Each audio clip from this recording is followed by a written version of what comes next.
Pendant un peu moins de 2 heures, Enda Ayari et Tariq Ramadan se sont fait face et chacun a campé sur ses positions. Tariq Ramadan maintient qu'il n'a pas violé Enda Ayari, son accusatrice qui pour la première fois a pu affirmer en le regardant dans les yeux avoir été victime. Écoutez.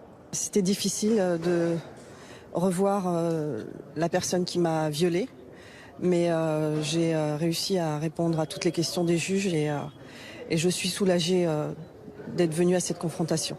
Mais la défense de Tariq Ramadan estime que les accusations d'Enda Ayari se sont effondrées lors de cette confrontation, tout simplement parce que Enda Ayari est incapable de dire où et quand elle a été violée par Tariq Ramadan. Selon elle, lors de son dépôt de plainte, elle a évoqué une date fin mars 2012, puis face à certaines incohérences, finalement, elle a daté ce viol au 26 mai 2012. Oui, mais voilà, l'enquête a prouvé aujourd'hui qu'elle était au mariage de son frère à cette date. Pour la défense de Tariq Ramadan, cela fragilise considérablement la plainte de Enda Ayari. Écoutez.